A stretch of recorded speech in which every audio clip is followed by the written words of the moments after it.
Hey, well, who's the kid that did that question? It was me.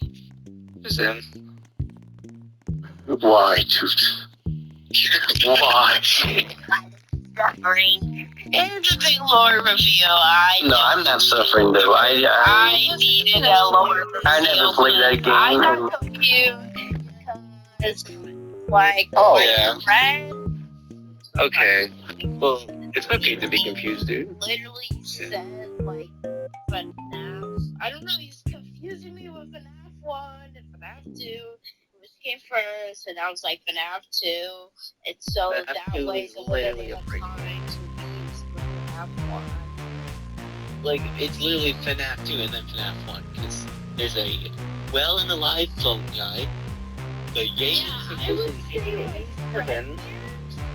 All the first right there, then we go to FNAF 2, because, you know, the like... Actually, no. Not quite. So into the pit. A little bit of a side story here, as it's not really connected to the Aftons, but it kind of is. So, Into the Pit follows a boy named Oswald. Of course, for him, summer's coming up, and due to the mill shutting down, Oswald's kind of forced to kind of do the same routine over and over again. Go to the library, read books, get picked up by his dad, and go to Just Pizza to get, to have pizza for dinner. Not a great summer. Eventually, Oswald gets fed up and finds out about a ball pit in Jeff's Pizza. He goes inside of it, counts about 10 seconds, and gets out.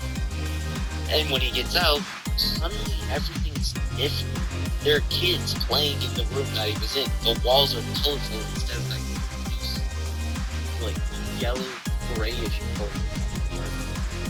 The characters that were stuck behind the game. The name was unfamiliar to me.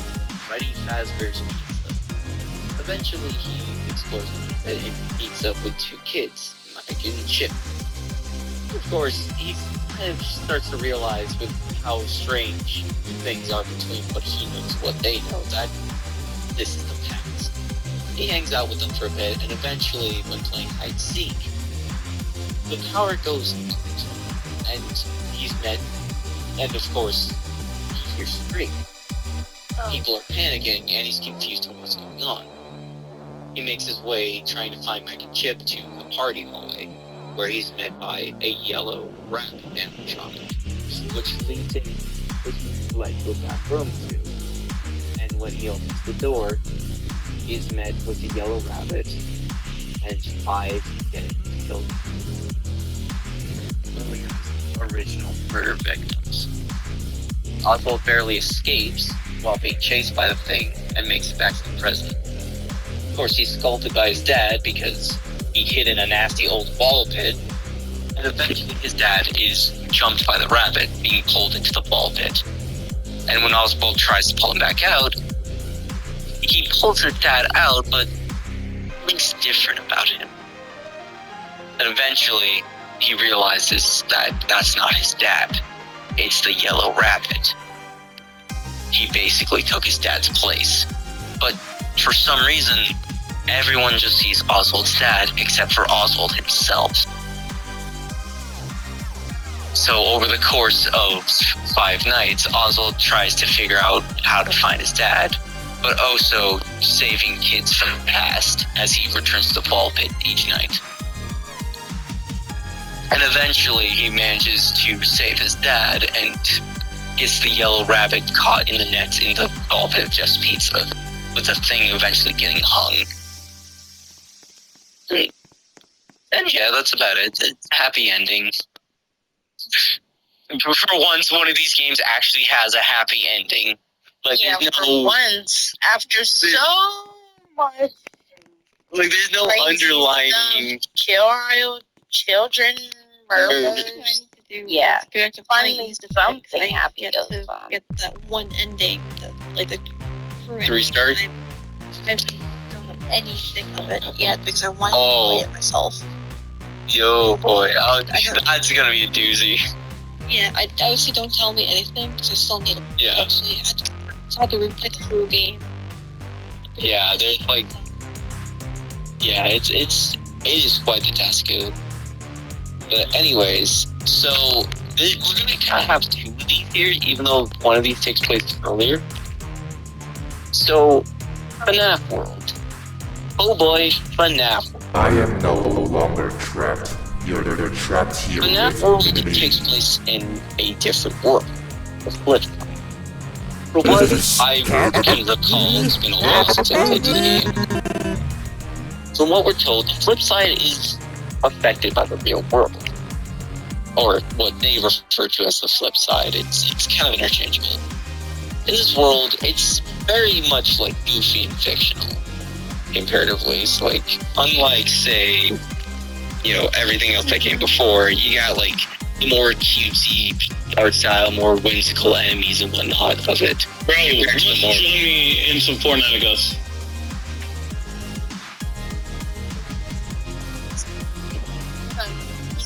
Okay. Yeah. But through FNAF World, there are multiple endings, but one that seems to be very prominent is when you talk to Adventure Fredbear. Because for some reason, he glitches out at times, telling you about something secret lying underneath, and telling you to find clocks. Of course, when you find these clocks, you're tasked with doing certain objectives. These objectives will come back later. And of course, this is tonight himself. Okay. The niche on Scotland from Fast and Furious.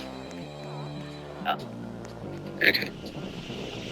Eventually, once you've done all these tasks, you're met with a pair of eyes that were seen originally, with them promising to, quote, put you back together. Wasn't it you that was helping me on, like, security breach originally? Yeah. I have to reinstall, bro. I knew that game because I was gonna replay it. So, here's the thing. The ranked mode actually works on the new skin for rocket racing. So if you do ranked and rocket racing, it goes towards your skin. One thing you have to get 50 account levels for.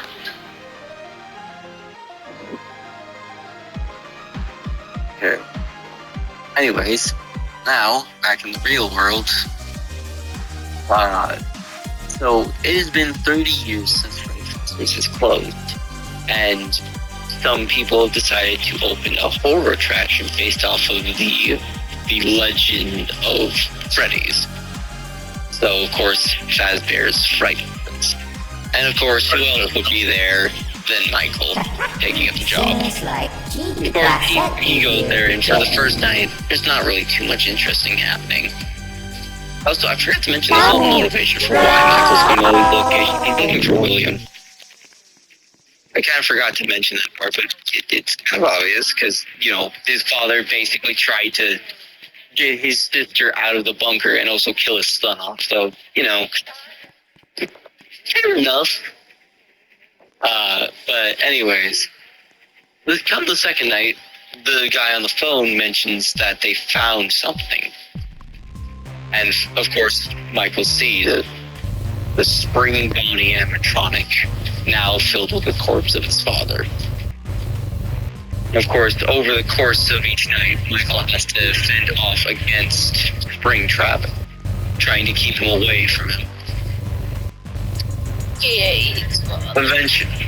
Eventually, though, come the sixth night, William is left in the building as Michael seemingly burns it down. However, despite Michael's best effort, Springtrap survives the fire. But he tries. Now we come to almost the end of this first chunk. So remember Henry? Remember that guy and how he exists? Well, he's finally back. He's been gone the entire time, but he's finally back. And Henry has been pretty much making an entire plan to basically collect whatever left. Oh yeah, it's been years. But he's basically been working on this plan to collect whatever is left from what William has done and burn it all down, alongside Fazbear Entertainment. Because by this point, the kids' spirits have gone free. Because all of the stuff in FNAF world led up to the puppets freeing their souls. So, all that's left now are the fun times, the puppet, William, and yeah, that's about it actually. Of course, Michael takes up the job. The person Henry was expecting to take it, but he's willing to let him take it anyways. And of course, each day, Michael goes into the back alley, salvaging whatever he can.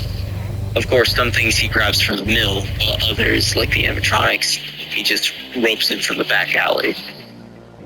And due to paragraph 4, Henry's plan, Michael takes each one in, setting up Henry's plan perfectly. Eventually, though, the plan comes to fruition, and Henry starts to burn the building down, with himself inside as well. Michael, of course, stays as well, knowing that the plan. I will get the gang spotting scene. I have to. Maybe Unreal. And it all burns to the ground alongside Fast Entertainment. And despite this, there's only one last part to it.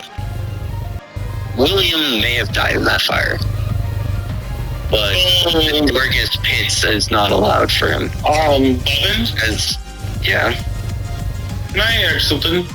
So, earlier I was on stuff, right? Okay. I went to go check my server, my private server. It was down for me, like it was completely down for like public. Now when I went to go look at it on my old account, it said I didn't have to. It said it doesn't give you pay, and I can actually join it.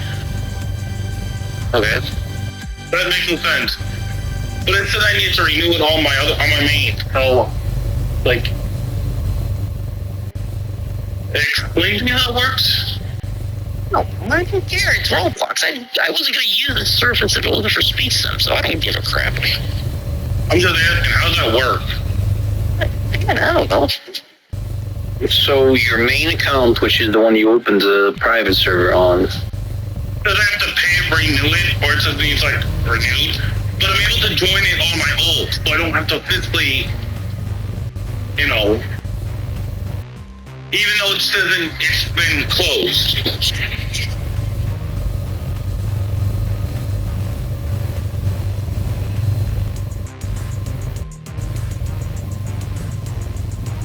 Elite. But yeah, anyways. So despite William dying in that fire, he is not allowed to go down below, as one spirit still remains. One spirit did refuse to move on, Golden Freddy's spirit, as they keep William in an eternal purgatory. And despite having other forces like Old Man Consequences tell them to move on, they refuse to. They stay and linger, making sure William suffers for everything he's done. That was the first chunk. It was like, what, 30 minutes? Gosh, I have to explain the movie now. Does that even mean or two? I don't know. Okay, well, now... We are making you think your towers can defeat mighty foes. So we follow a man named Edwin Murray, originally a dependent animatronic creator who was doing his best to try and work off what he could, with his biggest success being a robot vacuum cleaner that was decent but had a short lifespan. Eventually, though, his business was bought out by Fast Entertainment. Edwin, of course, lived in a he lived in a factory that he kind of made into a hodgepodge apartment. The only thing that unfortunately stuck for Edwin was the fact that he didn't really have anyone else other than his son David. And it's not exactly like he could take care of his son too well because his wife, Fiona, had unfortunately passed away during childbirth. So it was only just him and David. And his work eats up most of his time. But of course, David, like any other energetic 4-year-old, tend to have caused some problems when he was working. Eventually, though, the idea had come into Edwin's head. If he can't take care of his son, why not build an animatronic to do so?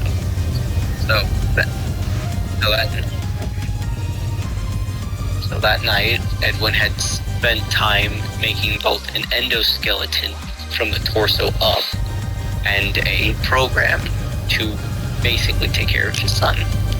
Of course, he had seen the programs by proxy, the endoskeleton mimic. He had spent the next few days teaching the mimic what to do and how to take care of his son. And things were going great. He was able to do his work just fine, even spent some time with David and the mimic. Things were great. Until one morning, when David had rushed in asking to play catch with his dad. Edwin, half awake, just kind of pushed him off. But when Edwin finally got up, it noticed that the mimic had moved from its usual spot. And when he got downstairs, the doors were open. He ran outside to see David run into the road chasing after the ball. And then he was hit by a car. He died. This had caused Edwin to completely shut down. For 2 weeks straight, he just mentally was not there. Although eventually he finally came to. And unfortunately, he knew the first thing he had to do was to get back to work. But, of course, he had breakfast. However, this would probably be the biggest mistake he made. As when he saw the mimic come over, he had noticed it had a small white tiger plush that David would always carry around. He had ripped it out of the mimic's hands, starting to fall into it. Then the mimic would start to copy gestures that David would always do, asking for ice cream. This had caused Edwin to snap. He grabbed a metal rod from his work desk and started beating the mimic out of a pure blind rage. He felt all of his anger and anguish go through him into the mimic. Eventually, though, he finally stopped and noticed what he had done to the mimic. He had fallen to the ground with his hands on his face, regretting what he's done to his friend, to his son's only friend. Months had gone by, though, and Edwin was MIA. Workers were then tasked to go and collect what was left of Edwin's work, simply because Phasma Entertainment still kind of needed that stuff. While this crew had gone there, they had been looking around and found a VHS tape, seeing that prior workers had already been to the building. One thing they had also noticed, hollow stench. Eventually, checking the closet and fridge, they had found the workers dead. One was hung up at the closet, the other was severed into the fridge. The mimic was just doing its regular things. But the problem was the fact that the mimic had learned violence. And eventually would jump each of the workers in different costumes, as the machine was made to fit into different costumes. Of course, now being repaired by the previous workers also helped it, as it murdered each and every person who had entered that building. I can see where the mimic can't say much on. Years had gone by afterwards. After the whole pizzeria fiasco Henry had done, Phasma Entertainment seemingly was able to rebrand and come back up. They had planned to have made a special mall, a Mega Pizza Box. And during the development of the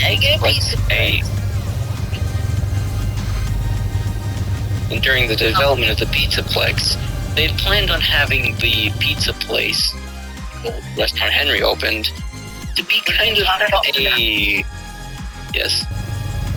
of a museum in a sense. Of course, for some reason though, a shipment had arrived to the pizza place filled with, of course, the shipment had included old animatronics. One of the workers from the cleanup crew had noticed an endoskeleton with a burnt body, a shiny new head, and antennas on its head. He had, of course, dragged that thing off into the pizzeria and had reprogrammed it to basically do their work for them. Of course, he takes some pride in what he's doing. But eventually, once the endoskeleton had other endos to apart. Don't worry about me missing any of that. Although the story sounds very interesting, I guess it's the over. If you don't want to miss that, go and watch MatPat. No, do not watch MatPat. Trust me. Oh, MatPat is freaking free. Well, to look at his ultimate timeline, see what's MatPat. But once the endo had run out of other endos to dismantle, it had turned to employees. It was tasked to rip off arms and heads of endoskeletons. It grabbed the employee's arms and rip both off. It would then take his head and twist it off, and it would throw those body parts into the pile of endoskeletons. That's just weird. That's actually the fucking store. Yeah, it's hard. That's a little creepy.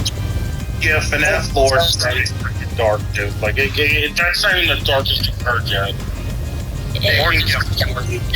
Oh yeah, trust me, it gets worse from there. More construction workers would come in after they heard the scraping. Oh. The endoskeleton would then promptly go and continue severing more people.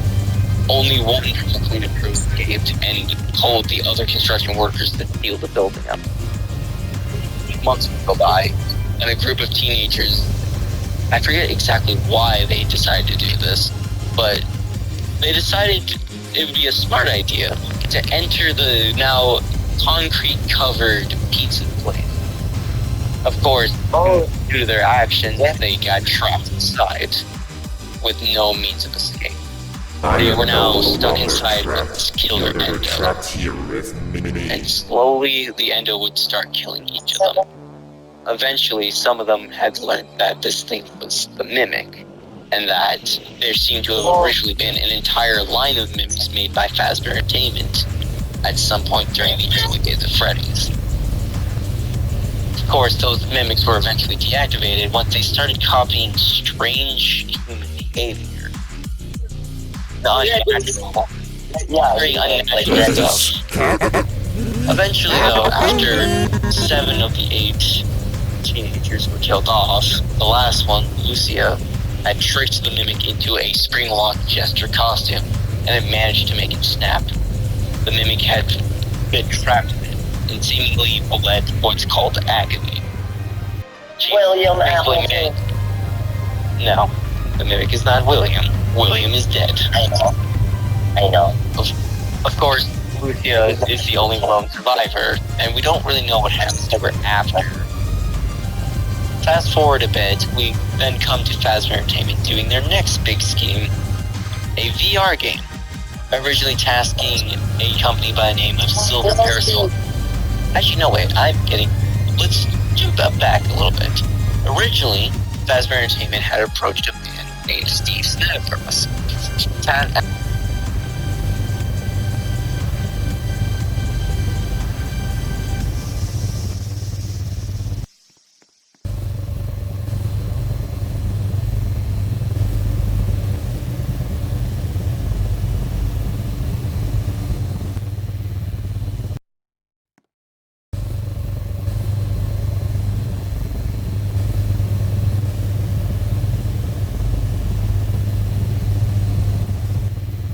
For the course, Not a region, but starts a making cool. game. Seems like Chica sent me here to get you. He starts playing, for On the example, call on he starts Discord.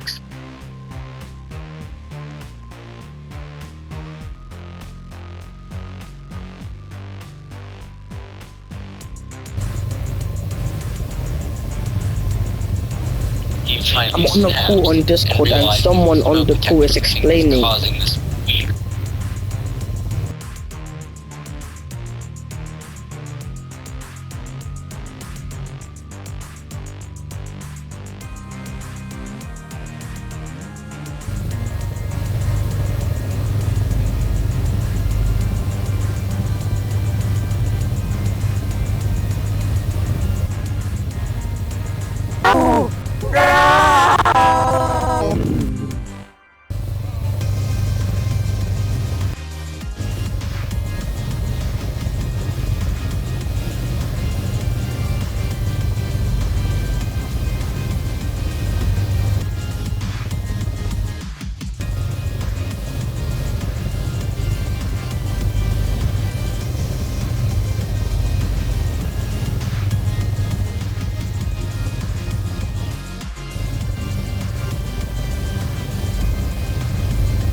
I'm useless. I'm gonna do this myself.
You're making you think your towers can defeat my chief officer.